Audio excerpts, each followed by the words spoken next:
Il y a un moment, on était dans les 6-7 000 témoignages Ah oui. et on a arrêté de compter. C'est possible aussi que certaines religions, il y a très longtemps, se soient créées sur la base d'expériences qui avaient été vécues. Tout le monde a salué son travail, la rigueur qu'il y avait mise, et puis finalement, ils ont dit ouais, mais bon, on peut pas y croire. Et voilà, et plus personne s'y intéressait. C'est quand même hallucinant. Ça fait une chance sur 69 milliards de milliards que ce soit dû au hasard.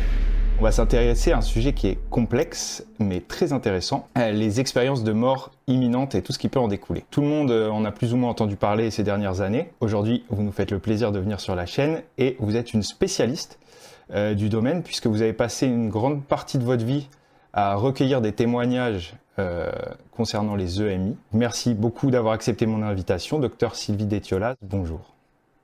Bonjour et merci pour l'invitation. Alors pour commencer, j'ai des tonnes de questions, évidemment. Mais est-ce que vous seriez d'accord pour vous présenter rapidement pour tous ceux qui ne vous connaissent pas encore? Donc je m'appelle Sylvie Détiolas, alors j'ai une formation scientifique, j'ai un doctorat en biologie moléculaire. Et en fait, à l'époque où je faisais ma thèse à l'université de Genève, j'ai découvert ce qu'on appelle les expériences de mort imminente à travers la lecture d'un livre. Et pour moi, ça a été vraiment un grand chambardement, ça a été une révolution parce que j'ai découvert un sujet que je trouvais fascinant, absolument, vraiment fascinant. Et je me rendais compte qu'il n'y avait pas du tout de recherche à l'époque. Je vous parle de ça, c'était la fin des années 90. Donc il y avait quasiment rien, en tout cas en Europe, un petit peu aux États-Unis, mais quasiment rien en Europe. Et je ne comprenais pas pourquoi les scientifiques ne s'intéressaient pas à ce phénomène. Donc après je suis partie encore aux États-Unis faire un post-doctorat. J'ai cherché là-bas des laboratoires, des instituts qui s'intéressaient à ce genre de choses.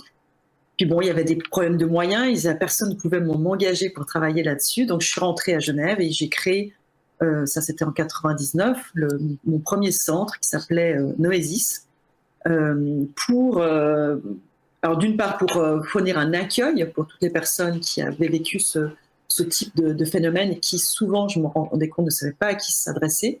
Et puis en contrepartie, je me dis, elles vont m'apporter leur témoignage et moi, je vais pouvoir commencer mes recherches. Et puis voilà, ça a commencé comme ça.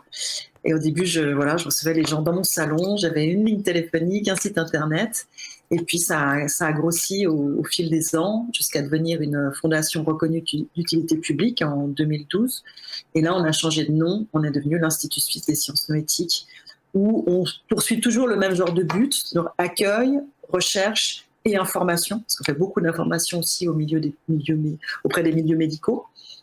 Mais on a élargi en fait à l'ensemble de ce qu'on appelle les états modifiés de conscience non ordinaires, dont font partie les expériences de mort imminente. Mais voilà, il y a d'autres phénomènes liés à la conscience, parfois en lien avec la mort, pas toujours, mais qui sont tout aussi intéressants et on se rend compte que finalement tout est lié. Et ce qui m'intéresse moi derrière cette question de la mort, c'est la question de la conscience. Voilà, okay. Faut pas faire trop long. Non, très bien.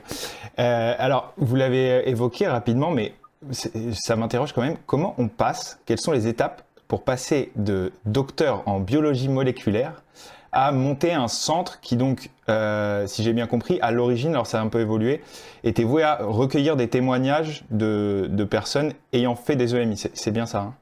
Ouais. En fait, il n'y a pas tellement d'étapes. Faut se lancer.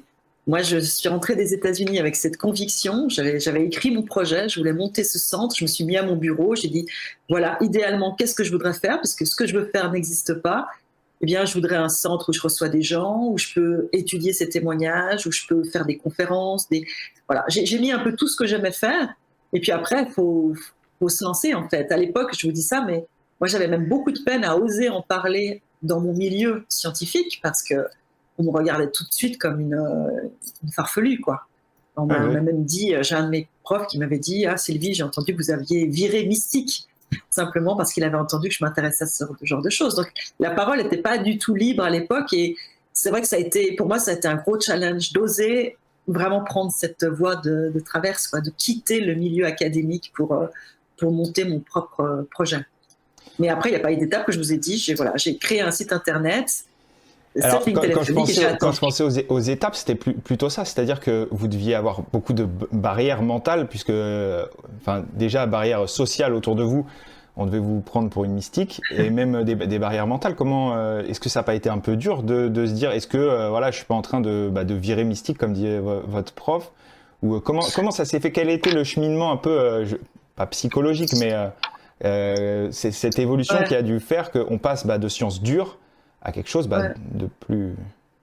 ouais, de plus flou, on va dire en tout cas. Ouais. Ben, écoutez, en fait, moi, malgré le fait que j'avais cette formation scientifique, je suis quelqu'un de très intuitif. Et c'est vrai que la première fois que j'ai entendu parler de cette expérience, je me rappelle, j'étais à la cafétéria de l'université, c'est une amie qui m'en parlait, mais ça m'a impacté. Je veux dire, j'ai su à l'instant que j'avais trouvé ce que je cherchais. Parce que moi, ça faisait des années, en fait. Quand j'étais petite, j'avais vraiment des ressentis assez forts que la réalité qui m'entourait n'était pas la réalité. Je peux pas, c'est très difficile à exprimer, mais ça a commencé vraiment très jeune, hein, vers 4 ans, 3-4 ans. La sensation qu'il y avait quelque chose derrière. Je sentais quelque chose, comme une présence, quelque chose que je ne pouvais pas décrire. Et ça a été comme une boussole, en fait, toute ma vie. C'est-à-dire qu'à l'adolescence, ben, c'est devenu des questionnements. Mais c'est quoi finalement c'est quoi le monde? C'est quoi l'univers? C'est quoi le sens de tout ça? Et je suis partie à l'université en physique pour faire astrophysique parce que je pensais que c'est dans le ciel que je trouverais mes réponses. Et puis voilà, j'ai été déçue je me suis rendu compte que c'était que des maths, des maths, des maths et qu'on n'essayait pas de répondre à ces grandes questions. Donc je suis passée en biologie. Et puis voilà, la biologie, ça m'a beaucoup intéressée, mais j'avais l'impression de passer à côté de l'essentiel. Vraiment, je me disais, mais je ne sais pas ce que je cherche en fait. J'avais l'impression de tourner autour de quelque chose que je ne savais pas ce que c'était. Et je me disais, mais si ça se trouve, toute ma vie, je vais être dans la mauvaise voie, tant pis, faut que je fasse un doctorat, il faut que je travaille. Mais vraiment avec cette sensation que c'était pas ça. Et quand j'ai entendu parler des expériences de mort imminente, j'ai su, j'ai dit c'est ça, c'est cette voie-là. Je sais pas comment, mais c'est cette voie-là. Donc il y avait cette certitude. Et puis en même temps, alors ce qu'il faut dire, c'est que moi j'avais une phobie de la mort à l'époque. J'avais très très peur de la mort. Alors à cause de tout un conditionnement familial, on va dire, mais aussi parce que pendant mes études de biologie, ben, on vous apprend que lorsque le cœur s'arrête, le cerveau s'arrête de fonctionner et qu'il n'y a plus rien, c'est le néant. Et moi, cette idée d'évanouissement dans le néant créait une angoisse terrible. Et quand j'ai découvert tout ça, j'avais à peu près 25 ans. Et c'était vraiment un moment où j'avais de plus en plus ces angoisses par rapport à la mort. Et donc, c'est surtout ça qu'il a fallu dépasser. C'est-à-dire que j'ai dû dire, OK, mais maintenant, il va falloir que je m'y intéresse de près à la mort, puisque c'est au cœur de ces expériences de mort imminente. Donc, pour être honnête, j'ai mis 1 an à lire le premier livre que j'avais découvert sur le sujet, donc qui est La Source Noire de Patrice Van Hersel, qui est un livre passionnant, mais parce qu'à chaque fois, ça suscitait beaucoup d'angoisse. Donc, je me suis plutôt battue contre ça, en fait. C'était pas vraiment des barrières mentales, c'était une sorte de phobie de la mort qu'il a fallu que je dépasse. Ok. Alors, les EMI, on en parle depuis le début de cette conversation comme si c'était quelque chose d'évident, mais je pense qu'il y a quand même encore des gens qui ont peut-être simplement entendu parler de loin. Donc, alors j'ai 2 questions dans une. Depuis l'ouverture de votre centre, à peu près environ combien de témoignages est-ce que vous avez recueillis de personnes ayant fait des EMI, et quel est un peu l'EMI standard? Quelles sont les similitudes, s'il y en a, entre les différentes EMI? Parce que j'imagine bien il doit y avoir des différences, hein. Tout le monde ne doit pas vivre la même chose, mais apparemment, d'après ce que j'ai cru comprendre, il y a quand même des choses qui reviennent régulièrement. Donc, est-ce que vous pouvez nous parler de ça? Alors déjà pour répondre à la première partie de la question, donc notre institut finalement il existe depuis 99, donc ça va faire ça fait 26 ans, ça a fait 26 ans au printemps, et on a arrêté de compter. Je veux dire, il y a un moment on était dans les 6-7 000 témoignages, Ah oui. mais toutes catégories confondues. Hein, là, voilà. Mais à l'époque il y avait un bon tiers de témoignages qui étaient des expériences de mort imminente. Les autres concernaient d'autres phénomènes comme par exemple les sorties du corps qui sont très liées aux expériences de mort imminente, peut-être qu'on en parlera. Mm-hmm. Mais voilà, on avait quand même un bon tiers à l'époque, mais je vous parle de ça, on a arrêté de compter, c'était dans les années 2010, quelque chose comme ça. Donc maintenant, je ne sais pas. Franchement, je ne sais pas. Plusieurs milliers en tout cas. Plusieurs milliers, oui. Sans aucun doute. Il nous arrive de différents biais en plus. Donc il y a des gens qu'on rencontre, il y a des gens qui nous téléphonent, il y a des gens qui nous envoient des mails, il y a des gens qu'on voit en conférence, dans des réunions qu'on organise. Donc il y a un moment, ça devenait trop compliqué de tout comptabiliser, quoi. Okay. Alors ça, c'est pour la première partie de la question. Maintenant, qu'est-ce que c'est une expérience de mort imminente? Donc, déjà pour montrer un peu le contexte, donc c'est une expérience qui se produit en général, on va dire, à l'approche de la mort. Les premiers cas, en tout cas, qui ont été recensés dans les années 70, même 60, fin des années 60, c'était des personnes qui avaient été réanimées suite à un arrêt cardiaque, donc un état de mort clinique, et qui ramenait une expérience, voilà, un récit extraordinaire. Puis par la suite, on s'est rendu compte qu'on pouvait aussi vivre une expérience dans des situations assez critiques, mais où il n'y avait pas forcément mort imminente, c'est-à-dire un coma, un moment d'inconscience associé avec un choc septique, anaphylactique, enfin, alors qu'il y avait une condition physiologique assez grave, mais pas mort imminente. Puis après encore, on s'est rendu compte finalement, ça pouvait aussi se produire au moment d'un gros choc, une très grosse frayeur, au moment d'un accident où on peut éviter de justesse l'impact, ou au moment, je ne sais pas, d'un choc émotionnel, une rupture ou un deuil ou des choses comme ça. C'est plus rare, mais ça peut aussi provoquer une expérience de mort imminente. Et encore plus rarement, ça on l'a vu avec le temps, il y a des gens qui vivent ça alors qu'il n'y a aucune raison apparente. C'est-à-dire elles sont tranquillement assises dans leur salon en train de bouquiner ou en train de marcher à la montagne. Et tout d'un coup, voilà, cette expérience survient. Donc on va dire que la mort, l'approche de la mort, c'est un chemin qui favorise cette expérience, mais c'est quand même une expérience de la conscience qui peut se produire dans d'autres circonstances. Voilà, ça c'est le deuxième point. Maintenant, qu'est-ce que c'est? Alors il y a une espèce de canevas central qu'on va retrouver, quel que soit, on va dire, le niveau social, intellectuel, quel que soit le sexe, l'âge, parce qu'on a des récits qui ont été rapportés par des enfants très très jeunes, au moment où ils ont pu parler, alors qu'ils l'ont vécu quand ils étaient bébés, et aussi bien que chez des personnes âgées. On a des témoignages, voilà, donc indépendants on va dire, de l'âge, indépendants des circonstances, ça peut être justement une maladie, un accident, un suicide, etc. Indépendant des époques, puisqu'on a retrouvé ces récits dans l'histoire, il y en a plein dans la littérature, hein, ça remonte à avant Jésus-Christ, un des récits les plus anciens, il date de moins 1800 avant Jésus-Christ. Donc voilà, on les retrouve partout dans l'histoire. Donc il y a ce canevas central. C'est d'abord une sensation de très grand bien-être. Les personnes ont la sensation d'avoir flotté dans un espace un petit peu... ça peut être très lumineux ou un peu sombre, mais c'est toujours un peu ouaté, c'est très agréable. C'est l'expérience la plus agréable qu'ils ont jamais faite. Ensuite, il y a cette très curieuse impression d'avoir quitté leur corps ou de se sentir par quitter leur corps. Et ensuite de l'observer à distance, d'un point de vue qui est situé en général au-dessus, dans un coin de la pièce, où ils vont pouvoir voir, par exemple, les techniques de réanimation. Et ensuite, la sensation d'être aspiré dans un vide, un espace très obscur. Chez nous, c'est souvent décrit comme un tunnel, mais selon les cultures, ça peut changer. Mais disons, chez nous, c'est un tunnel très sombre dans lequel ils vont voir apparaître un point lumineux. Et donc, ils vont être attirés par cette lumière, elle les attire. Et simplement le fait de vouloir être plus près d'elle, ils vont avancer vers elle. Et à ce moment-là, elle va grossir au fur et à mesure jusqu'à occuper tout l'espace. Et à ce moment-là, ils vont entrer dans la lumière, fusionner avec la lumière, qui est une lumière qui est décrite, alors qui est indescriptible, mais qui est décrite comme une lumière d'amour, de connaissance, où ils ont accès à toutes les connaissances, etc., etc. Et puis, finalement, le retour. Ça, c'est le canevas central. Je finis juste en deux phrases. Bien sûr. Le canevas central. Après, il faut bien voir qu'après, il y a une foule d'éléments qui vont venir se greffer là-dessus.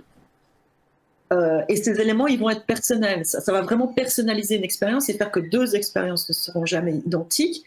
Et ces éléments, eux, vont dépendre des différents conditionnements.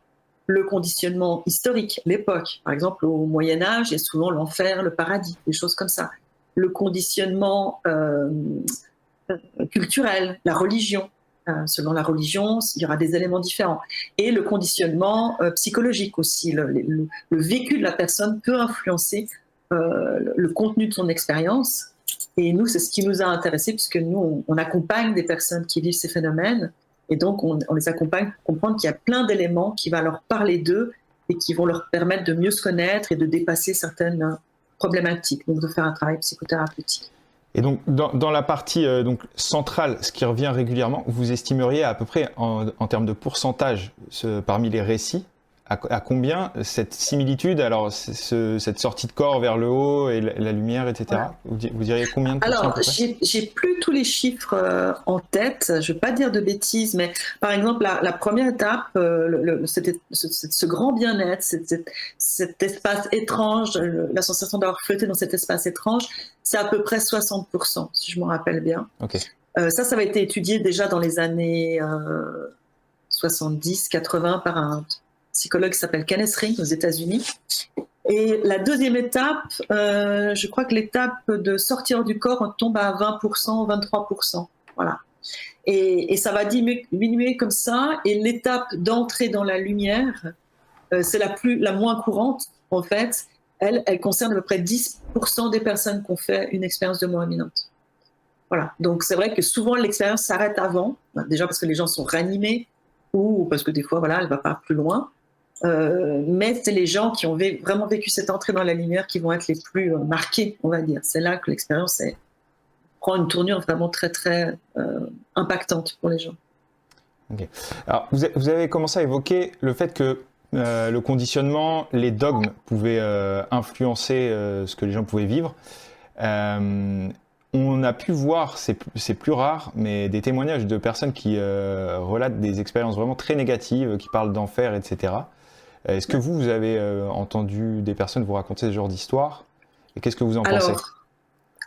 Oui, on en a, mais on en a très peu. Parce que c'est les personnes qui ont vécu une expérience de mort imminente négative sont des personnes qui n'osent pas en parler. Elles ont un peu honte de dire qu'elles n'ont pas eu le droit de voir quelque chose d'extraordinaire. Elles ont un sentiment de culpabilité aussi, comme si elles l'avaient un peu mérité.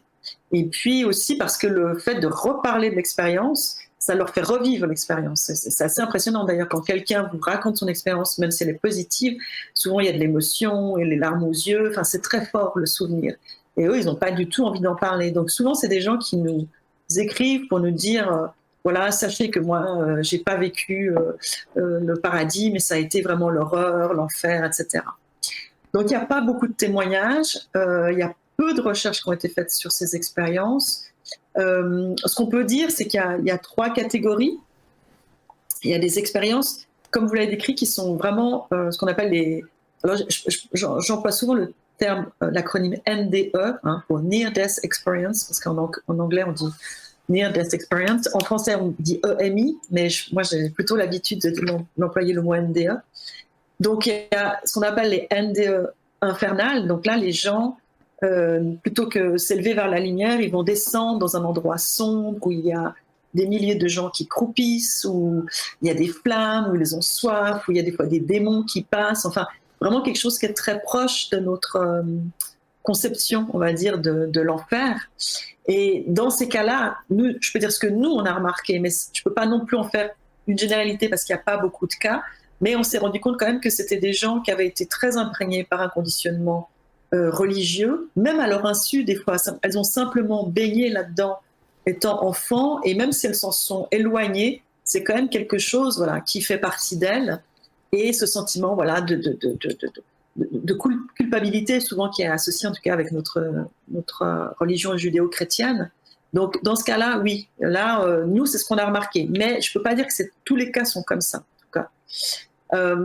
Et après, il y a 2 autres catégories, c'est les catégories dénuées de sens. Donc là, les gens se retrouvent dans le vide, le noir total, mais le vide, le néant, tout seul, et avec ce sentiment que ça va être pour l'éternité, ce qui est déjà extrêmement effrayant.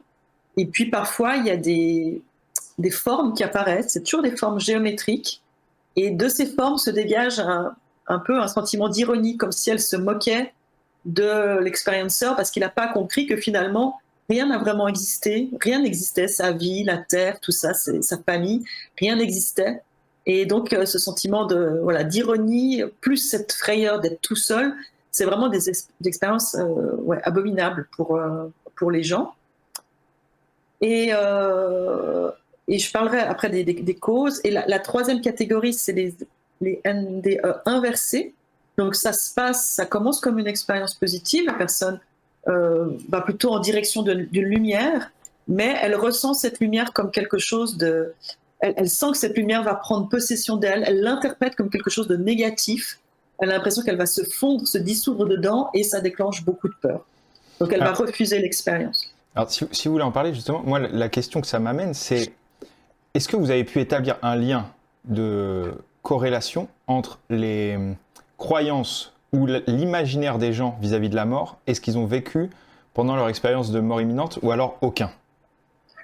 Non, il n'y en a pas, en fait. À part ces cas pour la religion où là, ça pouvait être justement différent de ce qu'ils croyaient à l'âge où ils ont vécu l'expérience, mais c'était quelque chose qui revenait, qui était lié à leur enfance. Les autres personnes, non, parce qu'on a des gens extrêmement athées qui ont fait des expériences, ou qui pensaient qu'il n'y avait rien et qui ont fait des expériences très fortes. Okay. Donc, non, il n'y a pas vraiment de lien. Par contre, nous, le lien qu'on a fait, c'est la peur, en fait. C'est l'état psychologique de la personne au moment où l'expérience survient. Si la personne était très angoissée, c'est ce qui se dessine, hein, mais de nouveau, ça à prendre avec précaution parce qu'il n'y a pas beaucoup de cas.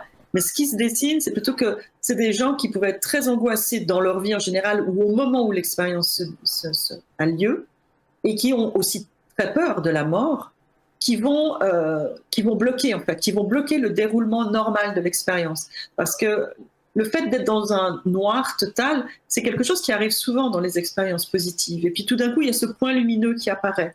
Et nous, ce qu'on pense, c'est que les gens, à ce moment-là, ils sont dans cet état de noir, cet espace noir, et il y a un mouvement de panique, en fait. Ils paniquent totalement, et donc ils ne vont pas voir ce petit point lumineux, ils vont s'enfermer dans quelque chose et qui, après, va pouvoir générer des choses où on pense que ces formes géométriques, c'est peut-être même leur mental qui les crée.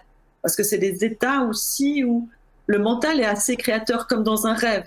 Alors, je ne veux pas dire que toute l'expérience relève d'une construction mentale, loin de là, mais c'est un état dans lequel notre mental peut créer des éléments. Et nous, on pense que c'est eux, finalement, qui créent ce contexte assez négatif. De même pour les expériences inversées, où là, on a l'impression que, pareil, elles ont tellement peur de cette expérience qu'elles la refusent. Et ça peut aussi des fois créer des images qui peuvent être assez désagréables ou anxiogènes. Et si on pense ça, c'est parce qu'il y a un certain nombre de cas de gens qui disent j'ai lutté de toutes mes forces contre alors une expérience dénuée de sens ou une expérience inversée, et puis à un moment j'ai lâché prise en me disant j'en peux plus, tant pis, je lâche, et je me suis abandonnée à l'expérience, et à partir de là l'expérience s'est totalement inversée et est devenue une expérience positive comme les autres.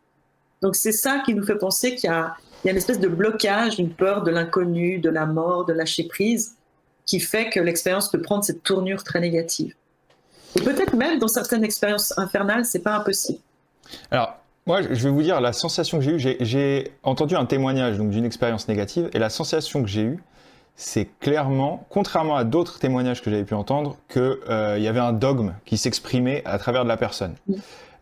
Donc, ce qui me questionne, c'est soit, est-ce que vous pensez que les personnes qui ont vécu ça sont parfaitement honnêtes, mais simplement ont pu vivre une expérience négative du fait qu'elles aient été imprégnées de ce dogme? Mais également, est-ce que vous pensez que c'est possible que certains dogmes ou cultes religieux s'emparent de ces expériences ou de ce phénomène des EMI pour pouvoir, comme ça, continuer de faire leur, j'allais dire propagande, mais leur prosélytisme? Alors, j'ai absolument rien contre aucune religion, hein. Vraiment, c'est un questionnement que j'ai. Et donc, plus globalement, est-ce que vous avez des informations ou est-ce que vous savez quelle est la vision des différents cultes religieux sur les EMI en général? Ça fait beaucoup de questions. Ça fait beaucoup de questions. Alors, moi, je pense que tout est possible, en fait. Et c'est pour ça que nous, on essaie de jamais... On est vraiment dans un domaine où on est dans l'hypothèse et on ne s'arrête jamais sur une explication. Donc, c'est totalement possible que ce soit des gens complètement endoctrinés dans des dogmes religieux qui a provoqué cette expérience négative. Je sais qu'aux États-Unis, il y a certains mouvements religieux qui ont essayé de récupérer les expériences de NDE, et notamment en essayant de dire que, par exemple, c'est les personnes qui se suicidaient, qui vivaient des expériences négatives. Donc, il y a eu des dérives comme ça qui ont été observées. Mais je pense, à contrario, que c'est possible aussi que certaines religions, il y a très longtemps, se soient créées sur la base d'expériences qui avaient été vécues. Et que certaines choses qu'on trouve dans la religion soient apparues parce que des gens avaient vécu certains types d'expériences. Et avec tout le travail qu'on a fait depuis 25 ans,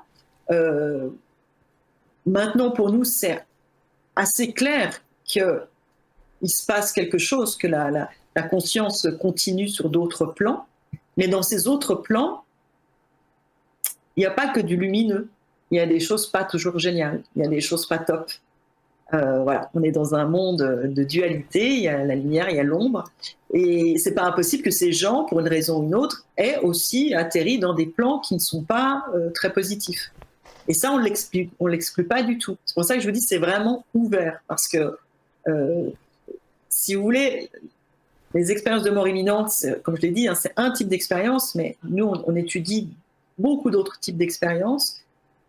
Et tout ça, ça crée une conception de la conscience et de la réalité qui est beaucoup plus complexe que celle que l'on a dans notre monde très matérialiste. Alors, voilà. ça me fait rebondir. Donc, vous venez de le dire, à titre personnel, vous êtes profondément convaincu donc qu'il y a une forme de réalité au-delà de ce qu'on peut comprendre aujourd'hui. Vous êtes une scientifique. Que pense la science aujourd'hui des EMI ou de la conscience plus globalement et de tous ces phénomènes-là? Est-ce qu'ils mettent ça complètement de côté? Est-ce qu'ils s'y intéressent? Est-ce que la science globalement s'y intéresse?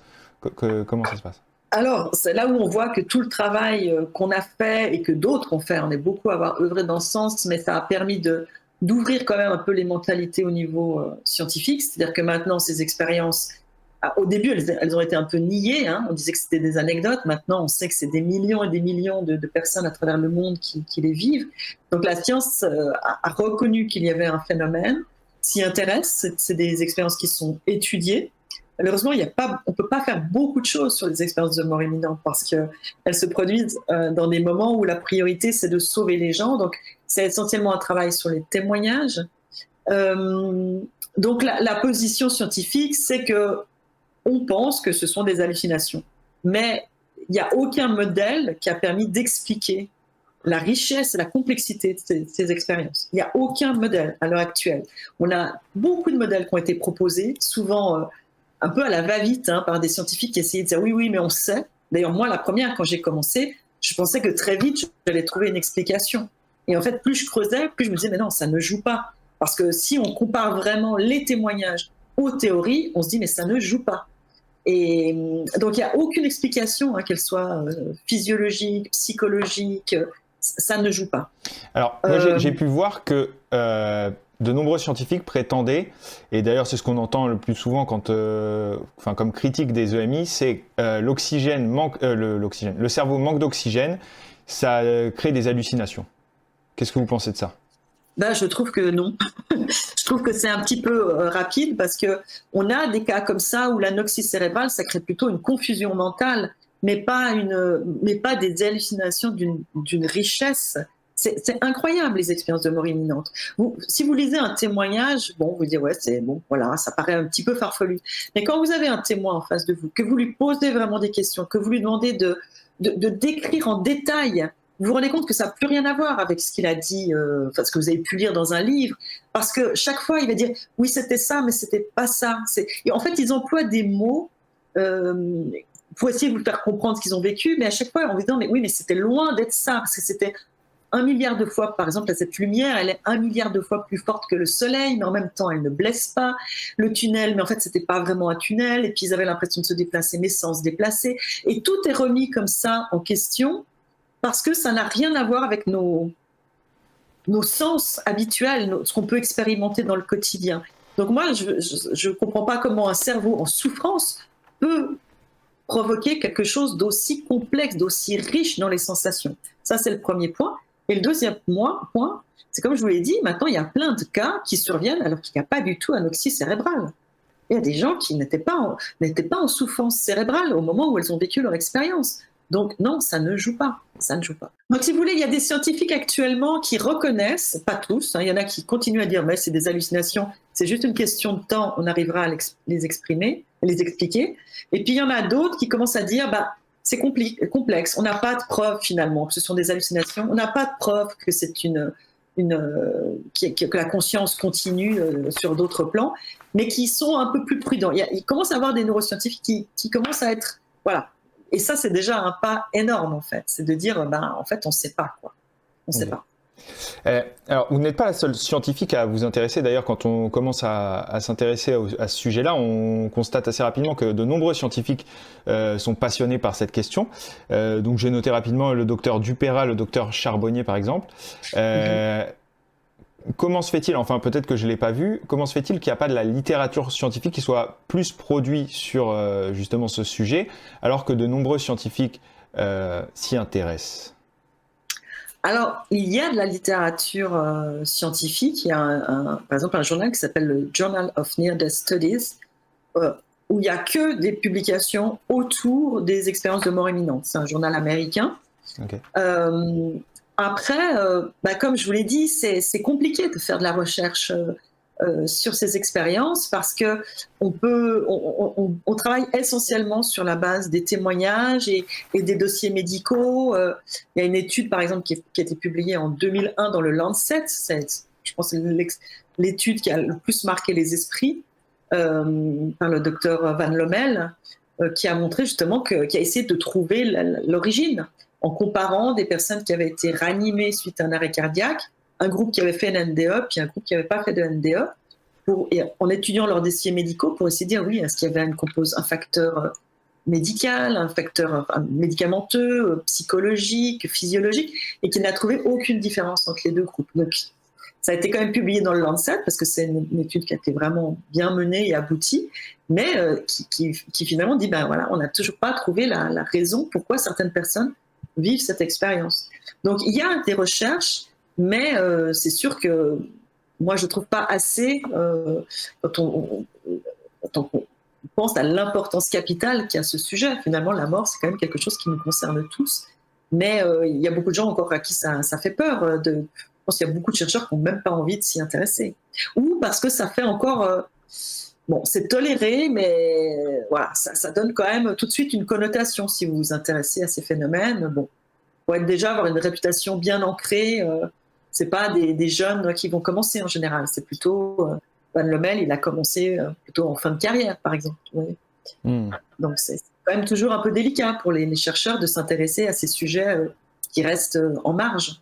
C'est vrai que j'ai pas mal écouté le docteur Charbonnier s'intéresser à ces sujets. Et c'est vrai que on a vu, lui, l'impact que ça a pu avoir sur sa carrière, justement, de s'intéresser à ce type de sujet et à quel point il a pu être mis sur le côté par le monde scientifique. Donc, vous, est-ce que sur votre, donc pas votre site, mais votre institut, est-ce qu'il produit des données chiffrées autour de ces expériences? Moi, c'est vrai que ce qui m'intéresserait, comme ça, un petit peu sans trop connaître le sujet, c'est d'avoir les liens entre les cultures des gens et ce qu'ils ont pu vivre. Ça, je trouve que ce serait une espèce de preuve, enfin une preuve, j'entends bien que ce ne soit pas une preuve scientifique formelle, mais si on arrive à établir qu'il n'y a aucun lien entre, par exemple, un hindou et un catholique dans sa façon de vivre l'expérience de mort imminente, on peut imaginer que c'est quelque chose de réel, entre guillemets, enfin, non pas entre guillemets, de réel, et que s'il y a un lien, ce serait une preuve que c'est encore le cerveau, le mental qui influe dessus. Est-ce que vous avez chiffré quelque chose dans ce sens-là? Est-ce que c'est disponible quelque part? Pas chiffré parce que de nouveau, enfin, avoir des témoignages du monde entier, c'est compliqué. Nous, les gens viennent à nous, mais en plus on est un site francophone, donc ça limite. Il y a des études qui ont été réalisées notamment en Inde. Il y a eu plusieurs études. Alors là, je pourrais pas vous dire les chiffres. Moi, il y a longtemps que je me suis plus penchée sur la question, mais c'était vraiment intéressant parce que ce qui ressortait de moi, toutes les recherches que j'ai pu faire justement sur les expériences à travers le monde, ça montrait ce que j'ai dit un peu avant, c'est qu'il y avait quand même ce canevas central, mais après, c'est vrai que c'était quand même très fortement impacté par les conditionnements. Par exemple, en Inde, y a pas la sortie hors du corps, elle est très rare en fait. La sensation de se voir de l'extérieur, etc., elle est extrêmement rare. Souvent, il y a en Inde, il y a deux êtres qui viennent chercher la personne qui décède et qui vont l'amener à une troisième personne qui est derrière un grand bureau, et on va lui demander son nom, et puis la personne va chercher son nom dans ce grand livre, et puis finalement lui dire qu'il y a eu erreur, que c'est pas son moment, qu'elle doit repartir, et elle va être amenée sur Terre. Et donc, dans la religion hindoue, si je ne me rappelle plus les noms, je crois que les deux, ça s'appelle les messagers du dieu des morts, ces deux messagers, c'est les Yamdouts, et le personnage qui est derrière le bureau, je crois qu'il s'appelle Chitragupta, si je ne me trompe pas, parce que ça fait longtemps que j'ai plus parlé de ça. Et voilà, et c'est en fait dans ce grand livre, selon la religion, tous les actes de la personne sont notés, et on va faire la balance entre les bons et les mauvais, et c'est ce qui décidera si elle ira en enfer ou au paradis. Donc voilà, il y a cette sensation de quand même quitter quelque chose, quitter le plan terrestre, d'aller dans une autre dimension. Après, j'ai plus tous les détails. Il y a aussi un espace sombre, si je me rappelle bien. Après, c'est un espace assez lumineux où il y aura cette personne avec ce grand livre. Et puis cette notion que c'est pas son moment, parce que ça c'est souvent quelque chose que les gens disent, ils entendent, on leur dit c'est pas ton heure ou c'est pas le moment, il faut que tu repartes. Et donc ça c'est quelque chose qu'on retrouve par exemple en Inde.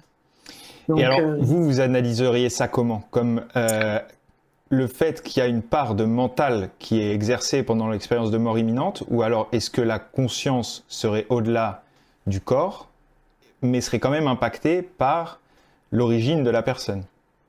Puisque... Alors, moi, je pense de toute façon que la conscience, il y a quelque chose qui quitte le corps. La conscience quitte le corps, ça, maintenant, la possibilité d'une conscience délocalisée, moi, ça me paraît être le meilleur modèle pour expliquer toutes les observations que l'on a. Mais je pense que c'est très subtil en fait. Il y a des différentes composantes. C'est pour ça que je dis il est complexe ce phénomène. Il y a une composante physiologique. Donc je pense qu'il se passe quelque chose dans le cerveau pour que l'expérience ait lieu, pour qu'elle puisse. Il y a certainement une interface, quelque chose qui se déclenche dans le cerveau pour que l'expérience puisse avoir lieu. Alors, rien n'a été mesuré. Je sais, j'ai entendu que certains scientifiques américains avaient essayé de faire des tests. Rien n'a été mesuré. Je parle d'un point de vue physiologique. Non, on ne sait pas. Alors, le processus de la mort, maintenant, il est assez connu. On sait qu'il y a des pics d'activité à tel moment, etc., des vagues de dépolarisation. Enfin, on a beaucoup avancé sur le processus de la mort. Mais comme on ne sait pas exactement à quel moment se produisent ces expériences, on ne peut pas les enregistrer sur le moment. On ne sait pas, en fait. Il y a des gens qui disent « Ah bah oui, bah voilà, c'est cette vague de dépolarisation, c'est ça qui va expliquer les NDE. » Mais on n'en sait rien. Et il y a des gens qui ne passent pas par là et qui la vivent aussi. Donc, non, on n'a pas de données. Okay. Mais ça me paraît logique, en fait, que même si c'est, je ne sais pas, un petit... je sais pas, quelque chose d'électrique qui se passe ou un manque d'oxygène dans certains cas. Je pense que c'est différents chemins métaboliques ou neurophysiologiques qui vont conduire tous à un événement central qui, lui, va déclencher l'expérience. Ça pourrait être une hypothèse. Mais c'est vrai que là, on ne sait pas, en fait. Mais je pense qu'il y a quand même une composante physiologique. neurophysiologique. Après, il y a une composante culturelle, ça c'est indéniable. Comme je le disais avant, le mental est créateur et il va créer certaines choses. Il y a une composante psychologique aussi, culturelle, mais il y a deux choses que je voulais dire encore. C'est que d'une part, tout ça, ça permet quand même pas d'expliquer l'expérience parce qu'il y a cette étape de décorporation où là, on a maintenant des milliers de témoignages de gens qui rapportent ce qui s'est passé, soit autour de leur corps, soit dans d'autres pièces, des fois très éloignées, des choses qui ont été corroborées par les médecins, par le personnel, donc qui nous sont rapportées par le personnel soignant, et qui nous disent mais ils ne pouvaient pas savoir, ce n'est pas possible, ils ne pouvaient pas savoir ce qui se passait dans cette pièce. Vous pouvez nous donner un exemple de tête comme ça? C'est peut-être difficile, je ne sais pas. Moi, je me rappelle d'un cas il y en a deux qui me viennent en même temps, mais d'un cas je sais plus, je crois que c'était un homme. Lui, il avait été dans le bureau qui était au bout du couloir. En fait, il avait fait un arrêt cardiaque dans sa chambre, et le temps qu'on vienne le réanimer, lui, il avait été se balader, et il avait été au bout du couloir dans la chambre qui était la chambre où les médecins, les infirmières se retrouvaient. Et il avait surpris une discussion entre, je crois, une infirmière et un médecin. Et ensuite, à son réveil, il a dit « Je vous ai entendu quand vous parliez avec tel médecin, et vous lui avez dit telle chose, etc. » Et voilà, l'infirmière ne pouvait que attester que c'était vrai. Ou je pense à un autre cas qui est très troublant qui m'avait été rapporté par un médecin d'un hôpital en Suisse. C'était au même moment dans un hôpital, mais il y a eu des personnes qui étaient je crois que c'était soins intensifs, qui ont fait un arrêt cardiaque à peu près au même moment. Il y en a une qui est partie, qui a fait une NDA, et dans cette NDA, elle se retrouve avec quelqu'un, un homme barbu, et qui ne comprend pas non plus pourquoi il est là. Et tous les deux sont dans ce tunnel et vont vers cette lumière. Et à un moment, l'homme barbu se retourne vers la personne qui témoignera par la suite, et lui dit « Mais toi, tu dois repartir, moi je continue, mais toi, tu dois repartir. » Et donc, la personne revient et raconte ça. Et en fait, dans la chambre, 2 chambres à côté, 2, 3, enfin pas très très proches, il y a un homme barbu qui venait de décéder, qui a eu un arrêt cardiaque au moment, mais lui, il n'a pas pu être réanimé et qui est mort. Ouais. Des choses comme ça, il y en a plein, mais plein des témoignages. Et comment réagissent les médecins qui assistent à ce genre de phénomène? Enfin, quand on leur raconte ça, c'est quoi la réaction typique d'un médecin quand on lui raconte ça? Ça a beaucoup changé, ça a quand même évolué, mais ça dépend encore des médecins. Il y a des médecins qui ne veulent pas en entendre parler. Et puis, il y en a d'autres qui sont très troublés, qui, à partir de là, disent bon, ils ne peuvent plus exercer de la même façon. Il y en a que ça a complètement chamboulé, c'est sûr. Selon les professions, en plus, ils sont plus en contact avec des patients en cardiologie, par exemple, ou en soins palliatifs, en soins intensifs. Ils sont plus confrontés à ce genre de choses. Et il y a des médecins qui sont... Ouais, ça a complètement changé leur vision de la mort. Et puis d'autres, non, ils ne veulent pas en entendre parler. Ils ne veulent pas en entendre parler. Alors, vous, à titre personnel, j'ai envie de vous poser un peu des questions plus personnelles. Vous étiez croyante à l'origine, vous faisiez partie d'un culte quelconque. Et quel a été l'impact donc, de tout ce que vous avez pu découvrir en vous intéressant à ce sujet sur vos croyances? Alors, moi, j'étais pas du tout. Moi, j'ai été élevée dans la religion catholique, mais très tôt, je m'en suis détournée parce que justement, ça répondait pas du tout à mes questionnements quand j'étais ado. Donc non, je suis partie dans la science. Et moi, voilà, j'étais très rationnelle. J'ai quand même toujours été ouverte d'esprit quand j'entendais des choses un peu étranges qu'on pouvait me raconter dans d'autres domaines, parce que j'avais pas entendu parler des NDE avant l'âge de 25 ans, mais quand on m'en parlait d'autres choses, voilà, j'ai toujours eu une ouverture d'esprit, mais quand même très, très rationnelle. Et moi, ça a eu un impact énorme, parce que déjà, comme je l'ai dit, j'ai dû dépasser cette peur de la mort. Donc, à force de recevoir des gens qui vous parlent de la mort avec tellement d'émotions, c'est très communicatif. Et ça dédramatise beaucoup. Et déjà, de se dire, finalement, on ne sait pas, ça m'a déjà, dans un premier temps, ça m'a beaucoup aidé de me dire, finalement, en biologie, on m'a dit que c'était la mort, c'était la fin de tout, mais finalement, on n'en sait rien. Ça m'a déjà beaucoup aidé. Mais c'est vrai que pendant, je sais pas, bien 12, 15 ans, j'ai continué à vraiment tout le temps douter, toujours remettre en question, parce que c'est ma formation, parce que c'est mon tempérament aussi. Puis de me dire, ouais, bon, mais finalement, après l'entrée dans la grande lumière, on peut très bien imaginer que tout s'arrête, hein, que finalement, voilà, c'est une expérience qu'on va faire au moment de mourir, mais qu'il n'y a rien après.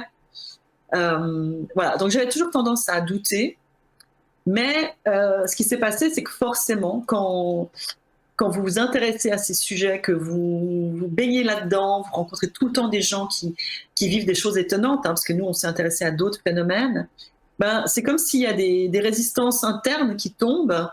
Et moi, qui avais déjà des ressentis assez forts quand j'étais enfant, voilà, je me suis mis moi-même à avoir des ressentis de l'invisible, on peut dire, qui sont des choses qui m'ont beaucoup plus renseigné que toutes les études. C'est-à-dire qu'il y a un moment, quand vous-même vous ressentez, vous pouvez plus en douter. Par exemple, si je ressens la présence d'un défunt à côté de moi, je sais ce que je ressens. Je veux dire, alors que vous y attendez pas, que c'est pas du tout dans mon tempérament de vivre ce genre de choses.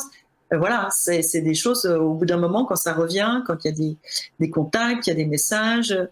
Voilà. Alors, je suis pas médium, hein, pas pour autant, mais voilà, ça m'est arrivé, quelques expériences comme ça me sont arrivées, et ça m'a plus convaincue que toutes mes recherches scientifiques.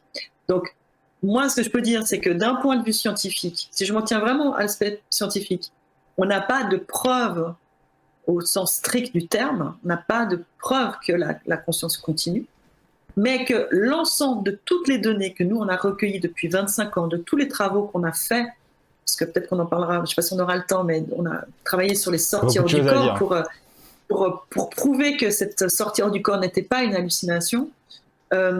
Tout ça combiné, nos recherches plus tous les témoignages,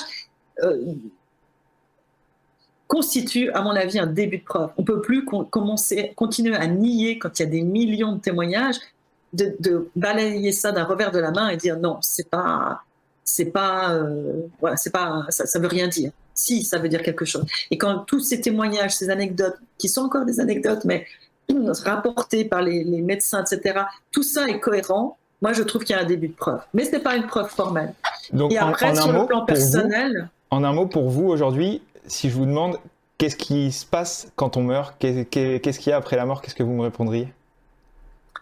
Alors, je vous répondrais que la mort, pour moi, c'est juste un changement d'état de la conscience, que notre conscience va se mettre à entrer dans d'autres fréquences et passer sur d'autres plans. Okay. Après, ce qui va se passer là, alors toujours d'après tous les témoignages et tous les travaux qu'on a faits, il peut se passer énormément de choses. Là, par contre, je ne peux pas vous faire une... C'est très complexe de nouveau. Il y a sans parler de conviction, vous, votre sentiment personnel, sans parler de certitude, simplement vous, votre croyance personnelle, ce serait quoi ? Vous pensez qu'il va se passer quoi ? Qu'on continue à évoluer, on continue à vivre sur d'autres plans, sans un corps assez lourd qui nous empêche de faire certaines choses, mais que voilà, la vie continue sous une autre forme, okay. Et que notre conscience a encore d'autres choses à vivre. Ça, j'en suis intimement convaincu. Intimement convaincu. Alors, vous l'avez évoqué, au-delà des EMI, vous avez pu observer d'autres façons de vivre ce type d'expérience. Vous avez parlé de sortie de corps, est-ce que vous pouvez nous en dire un petit peu plus ? Donc moi, j'avais noté ayahuasca, rêve, sortie de corps. Donc ça, c'est des expériences qui, d'après vous, sont un peu similaires, en tout cas qui ont des points de similitude avec les EMI, ou alors rien à voir ? Est-ce que c'est deux choses très différentes ? Alors, l'ayahuasca, c'est quand même très différent. Enfin, dès qu'on prend des substances, quelles qu'elles soient, l'ayahuasca, c'est quelque chose de particulier. Hein. Chacun va vivre l'expérience qu'il doit vivre. Donc, parfois, on a certains témoignages où ça nous a fait penser un petit peu à certaines NDE, mais c'est quand même très différent parce qu'il y a toute la psyché qui est en jeu, il y a cette espèce de dialogue qui s'instaure avec l'esprit de la plante. Enfin, c'est très compliqué, hein, l'ayahuasca. Okay. Nous, peut-être que je veux quand même le dire, c'est que nous, on ne travaille pas avec des gens qui prennent des substances, ne prône pas la prise de substances, parce que pour nous, on a vu assez de choses. Nous, on récupère plutôt des gens qui ont pris des substances et pour qui ça s'est mal passé et avec qui, qu'on essaye de faire atterrir et de remettre sur pied. Donc, on est très prudent. Quand les gens nous posent la question, est-ce que j'aimerais prendre telle plante, est-ce que vous me le conseillez? Nous, on dit aux gens, soyez très, très prudents avec tout ça. Ça peut être intéressant, mais il faut savoir avec qui on le fait, pourquoi on le fait surtout. Il faut être prêt. Il faut avoir un très bon accompagnement. Mais c'est une expérience vraiment complexe qui pour moi, est quand même... c'est une autre catégorie par rapport aux expériences de mort imminente, on va dire. Mais qui touche aussi à la mort, parce qu'il y a beaucoup de gens qui disent que ça a aussi une manière d'entrer dans ces autres dimensions.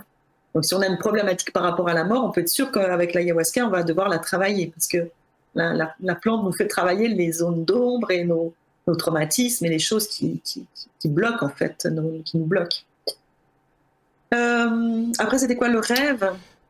Oui, j'ai mis sortie de corps de manière plus générale. Et est-ce que les rêves peuvent être considérés? Alors, c'est vrai qu'on entend souvent ce genre d'expérience de sortir de son corps, de se voir par le haut. J'ai des gens qui l'ont vécu pendant qu'ils dormaient, donc dans un rêve. Donc quel est le lien entre un rêve et une EMI, s'il y en a un, mais s'il n'y en a pas? Alors, ce qu'il faut dire, c'est que les personnes qui ont fait une EMI disent toujours que pour elles, ça va rien avoir avec un rêve. Okay. C'était pour eux, c'est quand ils reviennent, c'est ici le rêve. De l'autre côté, il y a la vraie réalité et c'est ici le rêve, parce que l'état de conscience est beaucoup plus subtil de l'autre côté qu'ici. Donc pour eux, c'est sûr que ça n'avait rien à voir avec un rêve. Après, les sorties de corps, alors je vais peut-être juste expliquer pourquoi on s'y est intéressé. Nous, on s'y est intéressé parce que justement, faire de la recherche sur les EMI, c'est très complexe, puisque ça se produit pas dans des moments où on peut faire de la recherche. Et donc, on s'est dit, on va travailler avec des gens qui vivent des sorties hors du corps, mais sans mort imminente. Et ça concerne quand même beaucoup de gens. Certaines études disent qu'il y a en tout cas 10% de la population qui vivrait au moins une fois dans sa vie une sortie hors du corps, dans différentes circonstances. Et puis il y a des gens qui en vivent depuis l'enfance, de manière spontanée, récurrente et plus ou moins, on va dire, à volonté. Donc on s'est dit, on va... Et quand on étudie vraiment au niveau phénoménologique, l'expérience qui a lieu avec mort imminente et sans mort imminente, pour nous, c'est le même phénomène. On a vraiment affaire au même phénomène. Donc on s'est dit, on va essayer de reproduire en laboratoire, de travailler avec ces gens en laboratoire, mettre en place un protocole en double aveugle pour essayer de leur dire, essayez de sortir de votre corps et d'aller voir une image qui est projetée dans la pièce d'à côté, que nous-mêmes on ne connaît pas, et ensuite de revenir et de pouvoir identifier cette image parmi 20. Ça, c'était un peu notre protocole avec un système d'ordinateurs connectés, etc. Donc nous on a travaillé pendant 10 ans sur ce protocole parce que c'était plus compliqué que ça n'avait l'air à mettre en place. Et on a des résultats qui sont probants, puisque on a travaillé avec un jeune homme qui, une fois que tout était prêt, on a fait l'expérience 40 fois.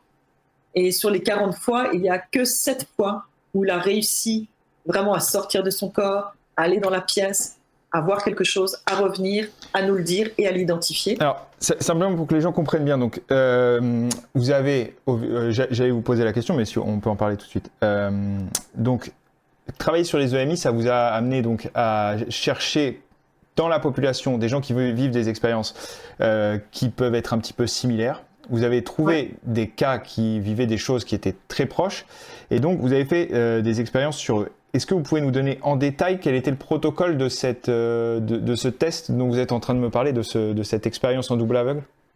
Oui, alors on avait 2 pièces. On se tenait dans une pièce avec le candidat qui était allongé sur un lit. Là, il y avait un premier ordinateur. Depuis ce premier ordinateur, on pouvait actionner un deuxième ordinateur qui était dans la pièce adjacente, qui était fermé à clé, dont les stores étaient baissés. Et dans ce deuxième ordinateur, il y avait une base d'images, de 400 images. Et quand on actionnait donc la commande depuis le premier ordinateur, il y a un programme qui allait choisir de manière aléatoire une image parmi les 400 et la projeter contre un écran. Donc, tout ça se faisait, c'est ce qu'on appelle le double aveugle, c'est que nous, on ne savait pas ce qui se passait dans cette pièce quand on actionnait le premier ordinateur. Là, on demandait à la personne allongée, par ses moyens, par ses propres moyens, d'essayer de sortir de son corps, d'aller dans la pièce d'à côté, de regarder l'image et de revenir nous raconter ce qui s'était passé. Et quand elle revenait, si elle nous disait qu'elle avait fait une sortie de corps et qu'elle avait vu une image, on rappuyait sur l'ordinateur qui lui présentait 20 images, parmi lesquelles il y avait l'image cible et il devait l'identifier formellement. Parce qu'on ne voulait pas que ce soit des descriptions plus ou moins, oui, alors oui, oui, ça ressemble un peu, non. On voulait que ce soit formel et qu'on puisse faire un calcul de probabilité. C'est juste ou c'est faux. Et la réponse est juste et fausse. Et avec ça, un calcul de probabilité pour savoir si il y avait une chance qu'ils trouvent cette image par hasard, en fait. Il y a toujours une probabilité qu'ils choisissent l'image par hasard. Et sur 20, la probabilité, elle diminue très, très vite. Et donc, on a fait ça avec un jeune homme qui s'appelle Nicolas Fraisse. Ça a été compliqué parce que justement, les conditions d'expérience, c'est stressant pour les gens. Il faut qu'ils arrivent il a fallu vraiment créer un climat de confiance, il a fallu qu'ils s'habituent. Et puis, en fait, les faire à volonté, ça n'existe pas. La volonté, c'est plutôt quelque chose qui empêche les gens de faire des sorties du corps. Donc, il arrivait à se mettre dans un état de disponibilité, puis des fois, l'expérience se passait, puis des fois, elle se passait pas. Puis en plus, quand elle se passait, il partait en général. Il suffisait qu'il y ait une ambulance qui passe dans la rue, il partait parce que c'était beaucoup plus intéressant. Parce qu'en sortir du corps, il perdait un peu tout intérêt pour ce qu'on était en train de faire. Enfin, l'aspect intellectuel est différent. Et donc, il oubliait même des fois qu'il était en train de faire un test et il s'en allait. Donc, il a fallu l'habituer à sortir, aller dans la pièce, sortir, aller dans la pièce. Voilà, ça a pris beaucoup de temps. Et donc, quand on a tout était prêt, qu'on a fait vraiment ça dans des circonstances, vraiment un cadre extrêmement rigoureux, on a fait 40 fois le test et il a identifié correctement l'image 7 fois. Mais 7 fois sur 7, c'est-à-dire que les 33 autres fois, c'est pas qu'il est revenu puis il a dit j'ai vu une image puis qu'il l'a mal identifiée. Il est revenu 33 fois en disant soit en fait, j'ai pas réussi à faire de sortie de corps, ou alors je suis parti à Lyon chez mon copain ou chez mes parents, ou je suis partie dans la rue, ou alors je suis allée dans la pièce mais j'étais positionnée de telle manière je ne voyais pas l'image.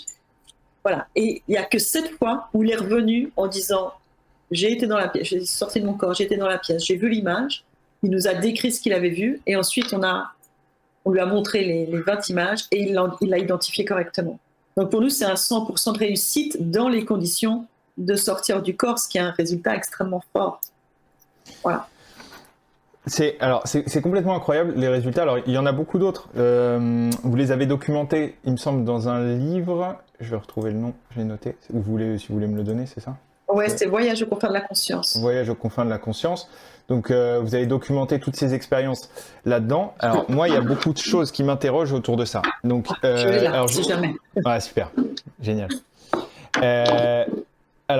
J'ai découvert ça quand j'ai travaillé sur notre interview. J'avais jamais entendu parler de Nicolas Fraisse, c'est ça ? Ouais. Et je me suis aperçu qu'en fait, il avait complètement eu son heure de gloire, qu'il était passé à la télévision, que ça avait vraiment suscité énormément d'intérêt au moment où vous avez justement sorti toutes ces informations.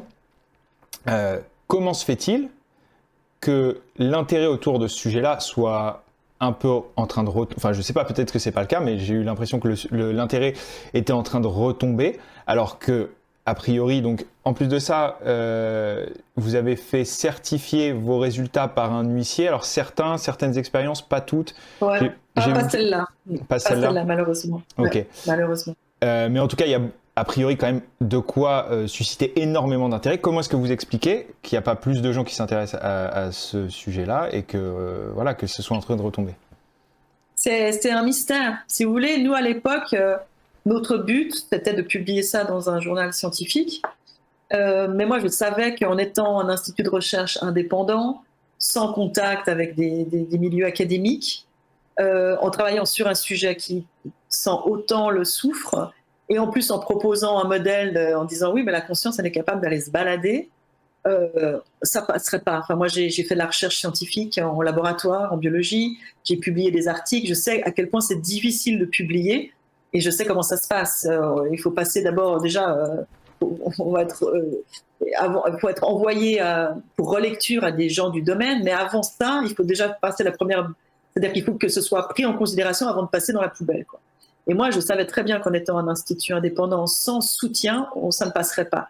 Donc notre but, c'était d'inviter ensuite des chercheurs à assister avec nous, à voir ça de leurs propres yeux, quitte à les refaire dans leur laboratoire, mais essayer de chercher une collaboration pour pouvoir publier ça.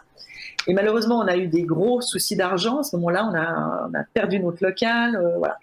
Et on s'est dit, bon, qu'est-ce qu'on va faire? On peut pas publier dans ces conditions, on risque de tout perdre.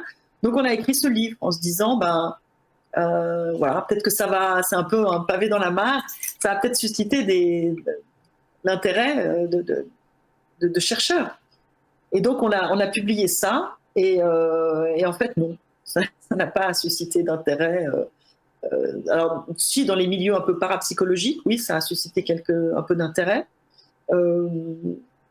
Mais dans les milieux, on va dire mainstream, oui, il y en a, je ne vais pas les citer, mais il y a un labo qui a pris contact avec nous, qui au début voulait faire une collaboration, et puis après n'a plus jamais donné signe de vie, on ne sait pas trop pourquoi.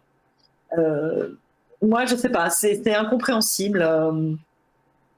Je pense que ça fait encore peur, ça va tellement à l'encontre du dogme actuel qui dit la conscience, elle est produite par le cerveau, elle n'a pas cette autonomie d'aller se balader, ça ne rentre pas. Donc, tous les chercheurs qui sont en train de faire carrière, ils disent, mais si je me lance là-dedans,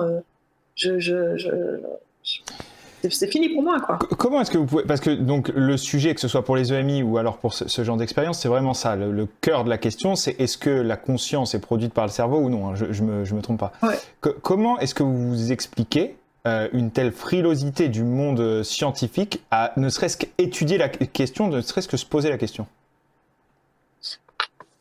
C'est que, si vous voulez, les gens ont une vision assez idéalisée de la recherche. Mais la recherche, c'est comme tout maintenant, c'est une question d'argent, c'est une question de financement, il y a des enjeux des fois politiques derrière. Les gens pour pouvoir survivre, quand on a un laboratoire, il faut faire des demandes de fonds. On fait une demande de fonds, on publie. Il faut à tout prix publier, parce qu'en publiant, on peut refaire une demande de fonds, etc. C'est un espèce d'engrenage qui fait, moi je dis souvent que ça appauvrit la recherche, parce que les gens ne prennent plus de risques, en fait. Ils font que des choses où ils sont à peu près sûrs qu'ils vont pouvoir publier quelque chose. Ça ne donne pas envie d'innover ou de partir dans des voies, il y a un truc bizarre, allons-y.